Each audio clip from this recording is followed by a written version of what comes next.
नमस्कार।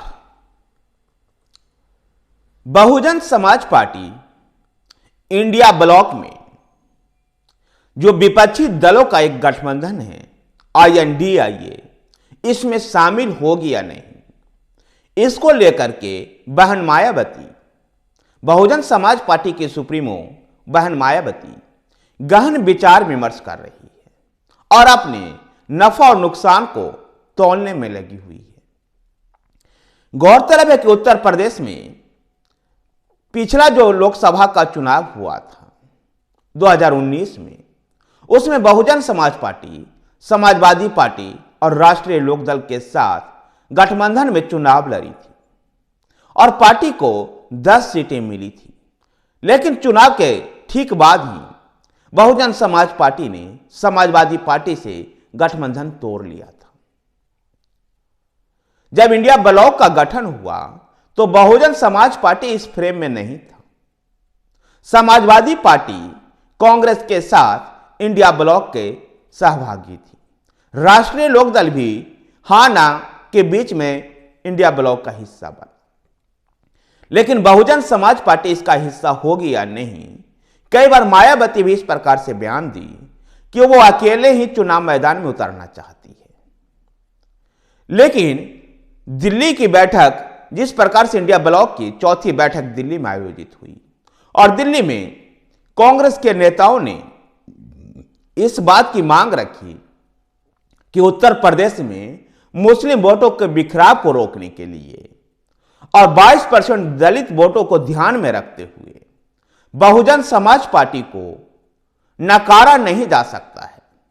और अगर बहुजन समाज पार्टी इस गठबंधन से अलग चुनाव लड़ेगी तो उत्तर प्रदेश में त्रिकोणीय मुकाबला होगा और उस त्रिकोणीय मुकाबला में भारतीय जनता पार्टी को फायदा हो सकती है। ऐसे में उस दलित वोटों को साधने के लिए और मुस्लिम वोटों में बिखराव को रोकने के लिए बहुजन समाज पार्टी को भी इंडिया ब्लॉक का हिस्सा बनाया जाए। समाजवादी पार्टी ने इस पर ऐतराज जताया। अखिलेश यादव मायावती को और बहुजन समाज पार्टी को इस गठबंधन में लेने के पक्षधर नहीं रहे।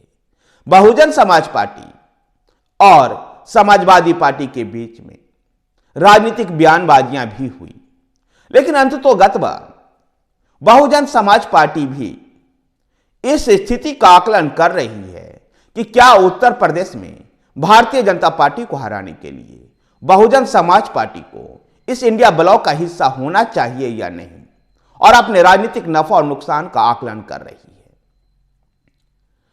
तो दूसरी तरफ समाजवादी पार्टी भी बहुजन समाज पार्टी के सामने सरेंडर करते हुए नजर आ रही है और एक तरह से कांग्रेस के पाले में इस गेंद को डालते हुए समाजवादी पार्टी ऐसे गठबंधन की स्थिति में 40 सीटों पर चुनाव लड़ना चाहती है और अपने 40 सीट के अलावा बाकी बचे हुए 40 सीटों में से राष्ट्रीय लोकदल, कांग्रेस और बहुजन समाज पार्टी को देने के लिए तैयार है। और ऐसे में गठबंधन सहयोगियों की जो सीट शेयरिंग की जो बातचीत होगी इन दलों के बीच में होगी।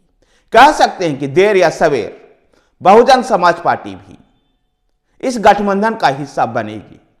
कांग्रेस के प्रयासों से मायावती भी इस गठबंधन का हिस्सा बनेगी या फिर मायावती की पार्टी बहुजन समाज पार्टी का इस बात का मांग रहा था कि मायावती को प्रधानमंत्री का चेहरा घोषित किया जाए। लेकिन ऐसे में तो प्रधानमंत्री का चेहरा मायावती को नहीं बनाया जा रहा है, लेकिन ऐसे उम्मीद की जा रही है कि देर या सवेर बहुजन समाज पार्टी भी इस गठबंधन का हिस्सा होगी। धन्यवाद साथियों, वीडियो को लाइक कीजिए, शेयर कीजिए, हमारे साथ बने रहने के लिए हमारे चैनल पॉलिटिकल पेज को सब्सक्राइब कीजिए। धन्यवाद।